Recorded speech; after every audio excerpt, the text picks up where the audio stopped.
I used to talk to my bicycle.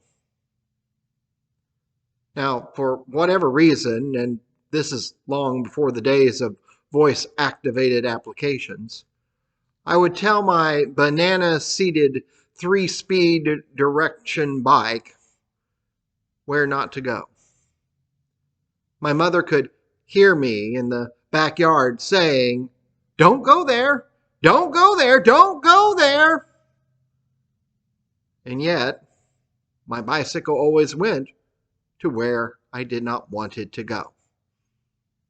Hands-free mode on a kid's bike certainly does not work. Yet, in life, wherever we put our focus, we will eventually end up at the place where we did not claim to want to be.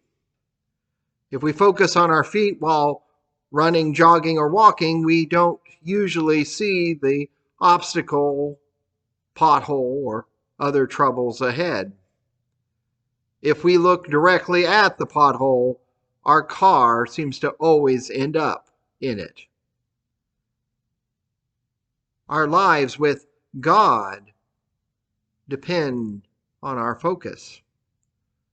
When we do not focus, when we tend to drift or weave, stumble, and fall into all sorts of places and situations, inertia is that powerful force to keep us doing the same thing, getting the same results, but disappointed in those results, but unwilling to change, so therefore resigned to the previous outcome. Even if we are lost, we are completely comfortable in getting there.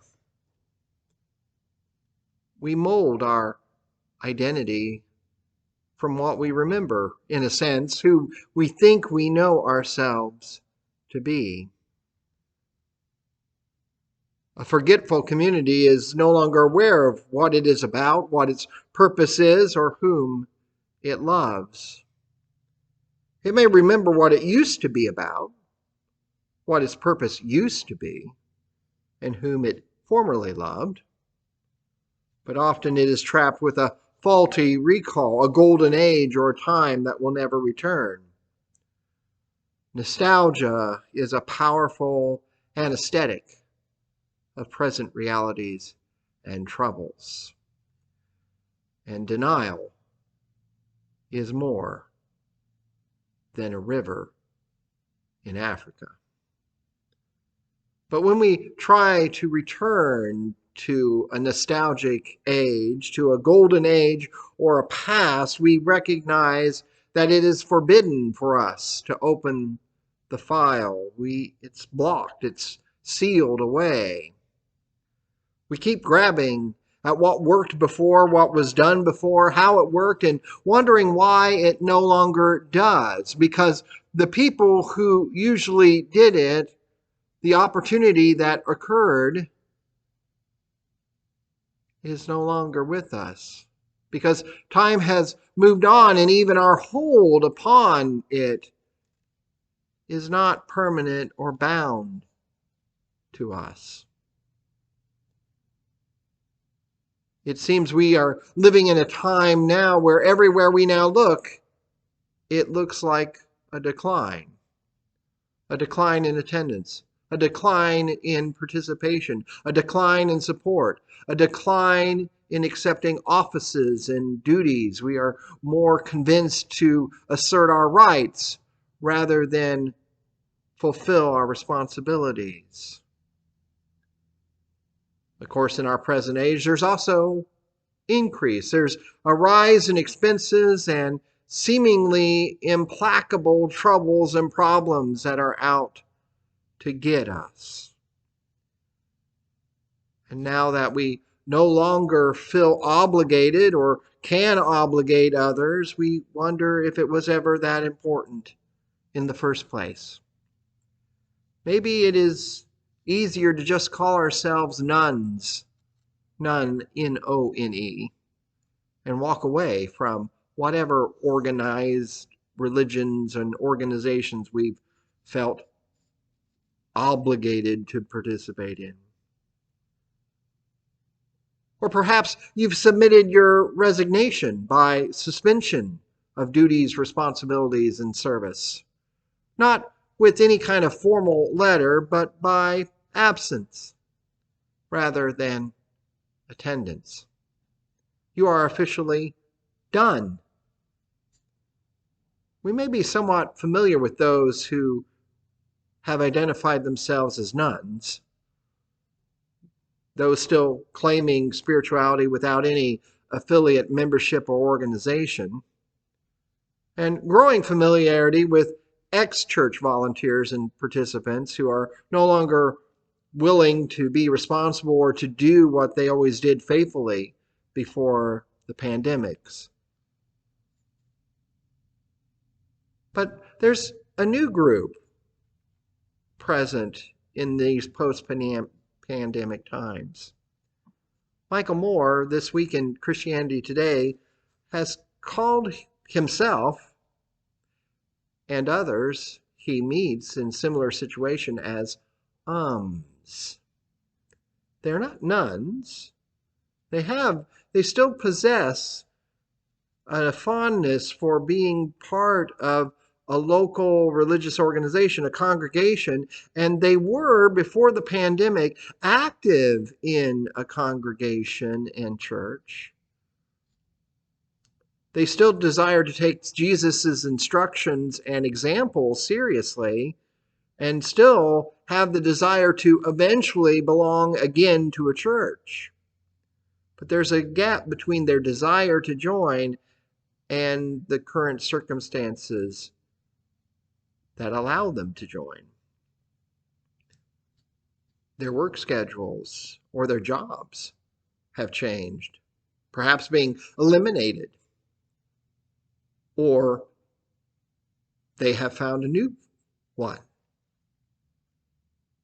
The latest scandals of formerly esteemed pastors and church leaders and groups and the ongoing systemic sins of racism and sexism have pushed them away from being a part of all that they can now see as still wrong in a church.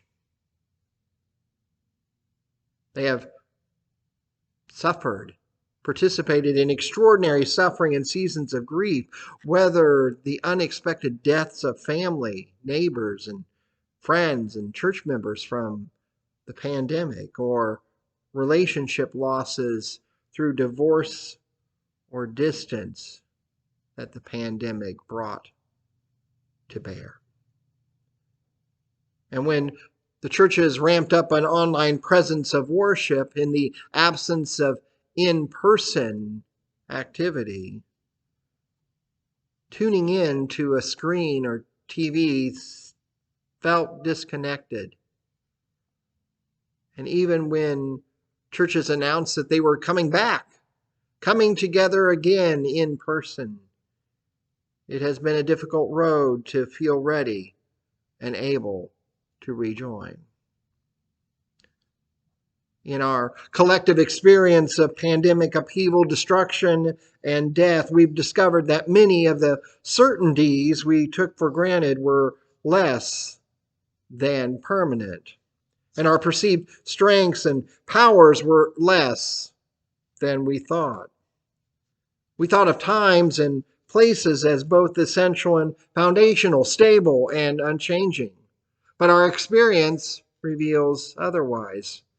We now feel both defeated and exiled, whereas God, where we feel and when we feel frustrated, devastated, and abandoned.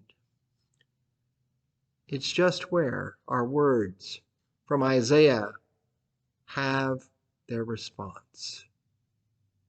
If only we are ready and willing to listen and look.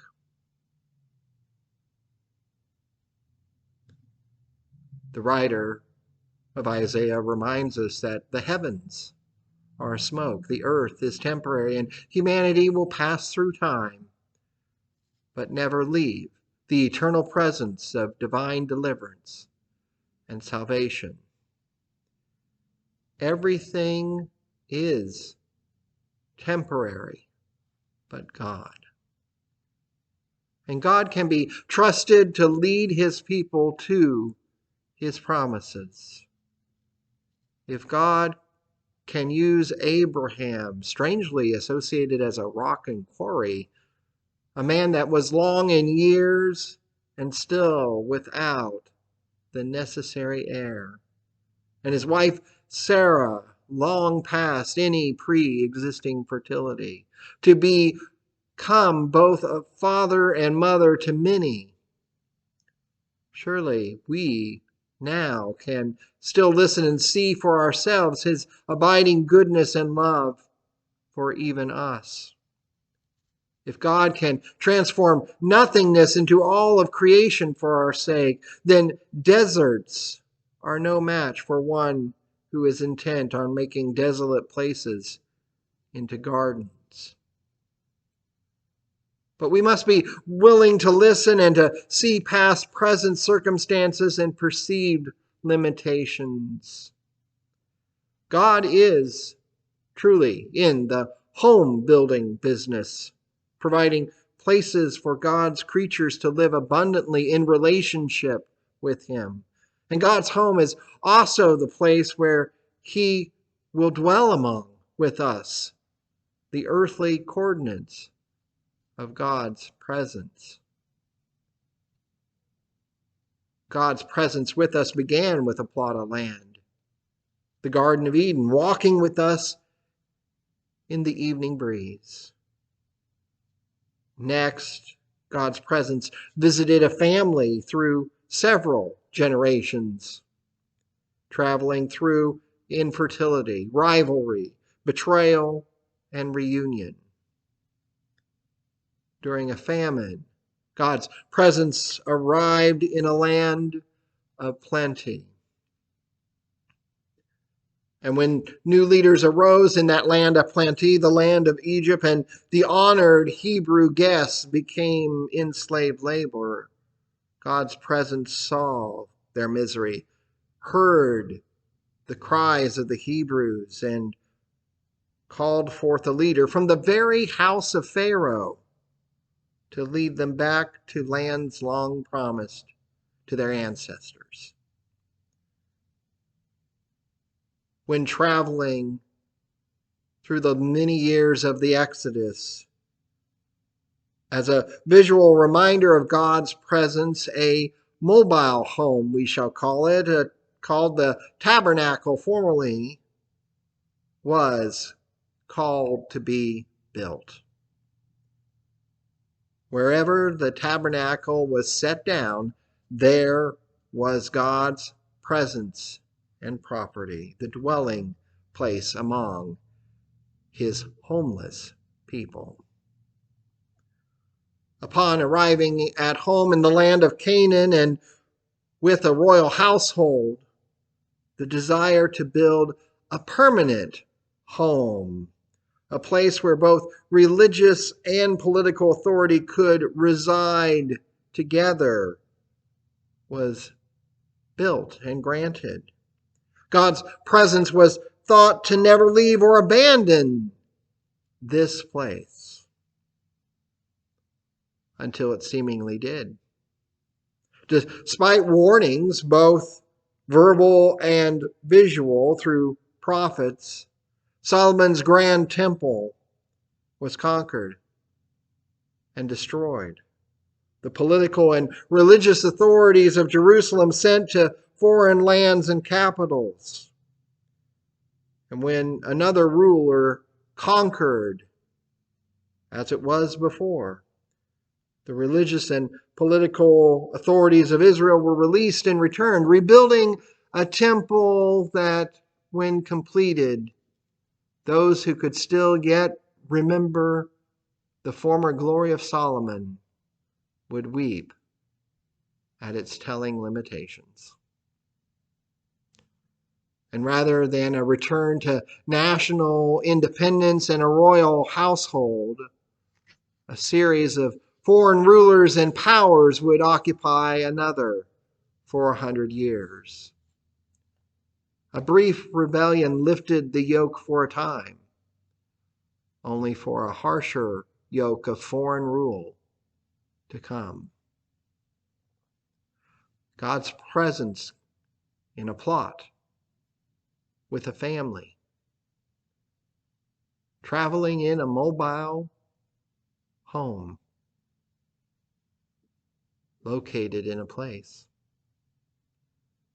And then came a person, Jesus, who dwelled among us as the fullness of God's presence, reminding us that where we worship will not be the decisive thing, but whether we worship in spirit and truth. But like so many before who have called us to listen and to see God's purpose and will revealed, we reject, ignore, betray, and condemn according to our broken standards and misguided values. The fullness of our wrath and rebellion was received with forgiveness and gracious love. Sending threats of any shape or form to death is our ultimate power to hold. And yet God could not be restrained. Returning from the grave, remaining with his followers to strengthen and renew God's mission of forgiveness and redemption. And then ascended so that one might come for us, to give us the Holy Spirit, to make us now a people of God, to live among us until all come into God's perfect realm on earth as it already is in heaven. From plot to family, from mobile home to place, from person to now a people in all kinds of places. Each of these used as a place where God's salvation and deliverance is seen and heard, if we only have the focus to listen and see. As we approach the close of Lent, with its calls to prayers and fasting, we can recognize God still with us when we are disoriented, demotivated, discouraged, and disembodied. When we are a none, a done, or maybe just simply a in the present time. We only can respond as life comes at us. That is all we ever, even temporarily, possess. Even now, as we see institutional loyalty and social expectations shift from endorsement to condemnation or indifference. And when we find ourselves overwhelmed by situations which we discover so little, if any, control, and feel that everything and everyone is against us, God's presence is here. In our time, we can choose either to embrace the building, rebuilding, or growing. Firm foundations are necessary for well-built buildings as well as human lives. Now, the growth we are experiencing may yet be hidden, taking place in a variety of wounds and outward tombs. But if our focus drifts to place, we may lose sight of people. And if our focus shifts to family, we may lose sight of place. And if our focus is on people, we may lose sight of the person. Each is temporary, yet held in full embrace of God's salvation and deliverance, which will never end. We were called together not by temple, but by a person. We may encounter that person in the midst of this place. But this place calls us to pursue righteousness and to know it. from our plot, from our family, from the in-between places of our lives, at a place, in a person, and as a people. As people in pursuit of righteousness, who do we see and listen to? Will we go wherever we look and listen to whoever is speaking? Into a desert or towards a promise? Among people, what do others see and hear from us? Do they hear and see that their salvation is assured, that their deliverance comes swiftly? Do they see and hear that even now? Do they hear the one who instructs, the teachings we have safe in our hearts? Or are they overhearing us talk about where we don't want to go and end up there anyway? Our ditches of despair we have become so focused upon? Or has salvation been present and deliverance arrived? If we are looking for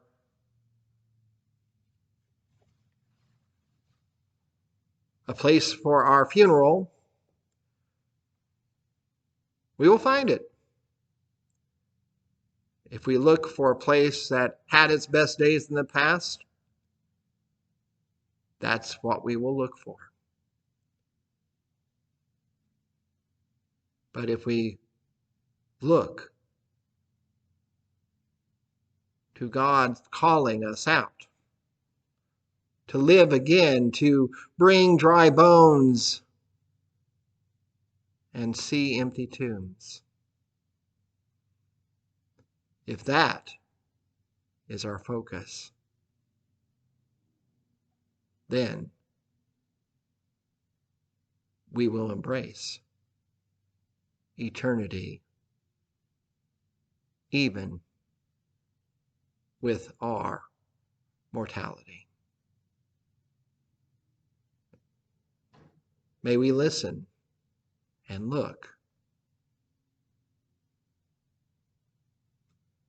It's much better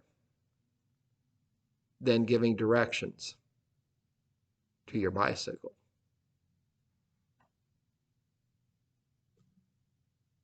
Amen.